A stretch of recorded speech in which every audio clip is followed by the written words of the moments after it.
اور اب بات کرتے ہیں اسرائیل کے نیشنل سیکیورٹی منسٹر ایتمار بن گویر کے انتہائی غیر انسانی اور ان ہیومن اور زہریلے بیان کی، اور اس بیان پر دنیا بھر میں چھائی خاموشی کی۔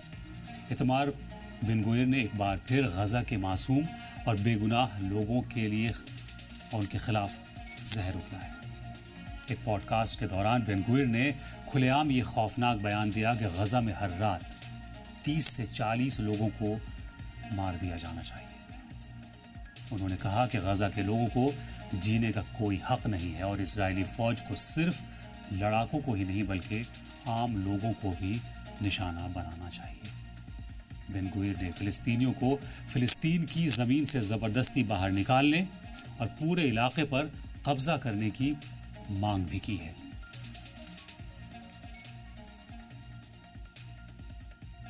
ایتمار بن گویر نے فلسطینیوں کو انسان ماننے سے بھی صاف انکار کر دیا۔ اس کے ساتھ ہی انہوں نے بنجامن نیتن یاہو کی اس پالیسی کی بھی تنقید کی جس میں غزہ پر حملوں کو کم کرنے کی بات کہی گئی تھی۔ اسرائیل کی اس نفرت بھری سوچ اور لگاتار حملوں کی وجہ سے سیز فائر کے باوجود اب تک 1200 سے زیادہ معصوم لوگ پچھلے مہینے اپنی جان گنوا چکے ہیں۔ بن گویر کے اس غیر انسانی بیان پر دنیا بھر کے ہیومن رائٹس آرگنائزیشنز اور بڑے ملکوں نے خاموشی اختیار کر رکھی ہے۔ یہ خاموشی انسانی حقوق کی بات کرنے والوں کے دوہرے رویے کو صاف بے نقاب کرتی ہے۔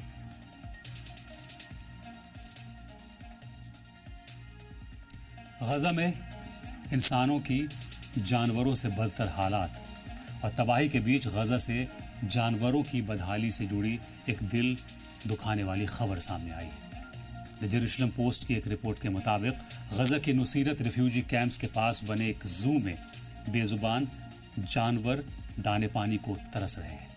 علاقے کے بچے جب اس زو میں پہنچے تو پنجرے میں بند شیر ان کی طرف دیکھنے کی حالت میں بھی نہیں تھا، اور چمپینزی سست پڑے ہوئے تھے۔ خوراک، دواؤں اور ویکسینز کی بھاری کمی کی وجہ سے یہ جانور بے حد کمزور اور بیمار ہو چکے ہیں۔ پھر بھی زو کے مالک محمود جمعہ کی وجہ سے یہ کسی طرح زندہ بچے ہوئے ہیں۔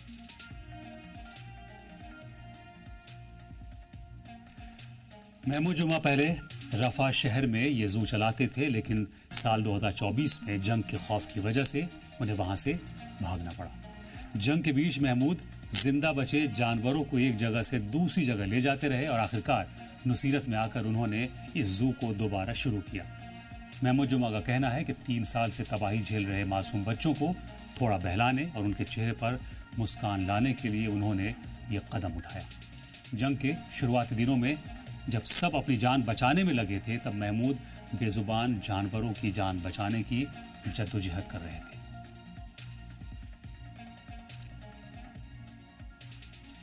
معصوم انسانوں کی طرح یہ بے زبان جانور بھی دھماکوں کے شور اور جنگ کے خوفناک منظر کی وجہ سے بھاری ذہنی تناؤ جھیل رہے ہیں۔ جانوروں کے ڈاکٹرز کا کہنا ہے کہ شیر اور دوسرے جانور ان آوازوں کو بہت تیزی سے محسوس کر لیتے ہیں جنہیں انسان سن بھی نہیں پاتے۔ لگاتار ہوتی بمباری اور گولیوں کی آوازوں نے ان بے زبان جانوروں کے من میں گہرا ڈر اور تناؤ بھر دیا ہے۔ نصیرت کے زو میں بچا ہوا اکیلا شیر اتنا ڈرا ہوا اور تھکا ہوا ہے کہ وہ آنے والوں کو دیکھنے کی ہمت بھی نہیں جٹا پاتا۔ اس خوفناک ماحول میں بھی بچے زو میں آ کر جانوروں کو ان کے حصے کی محبت دے رہے ہیں اور اپنی ہمدردی جتا رہے ہیں۔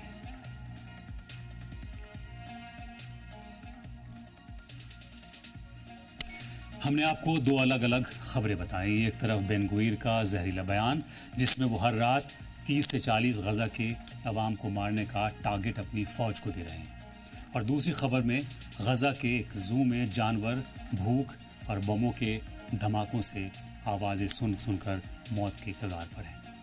لیکن ان دونوں خبروں میں بہت فرق ہے۔ بن گویر کے غزہ میں قتل عام کی خبر پر نہ تو کوئی طاقتور ملک کی طاقت جاگی، نہ کسی تہذیب یافتہ ملک کی غیرت جاگی۔ دنیا کو انسانیت کا پاٹھ اور ہیومن رائٹس کا گیان بانٹنے والے ادارے اور تنظیمیں بھی خاموش ہیں اور آگے بھی رہیں گے۔ لیکن جیروسلم پوسٹ میں چھپی جانوروں کی بے بسی کی خبروں پر جانوروں کے حقوق بھی یاد آئیں گے، لوگوں کی سمپیتھی بھی جاگے گی۔ اینیمل پروٹیکشن رائٹس کے ادارے اور ایکٹیوسٹ بھی آوازیں اٹھائیں گے۔ ہم یہ باتیں یوں ہی نہیں کہہ رہے ہیں، ابھی حال کے دنوں میں اسرائیل کی جیل میں بند قیدیوں کو ڈرانے کے لیے مگرمچھ کی تعیناتی کا پلان اسرائیل کے یہی منسٹر بین گوئر کر رہے تھے، تو کسی نے قیدیوں کی بے بسی پر آواز نہیں اٹھائی، مگرمچھ کے حق کی آواز اٹھائی گئی۔ معاملہ عدالت میں گیا تو عدالت کو بھی ایک جانور پر رحم آ گیا، لیکن ان قیدیوں کی فکر کسی عدالت یا ادارے نے نہیں کی جو قیدی بدقسمتی سے انسان ہے۔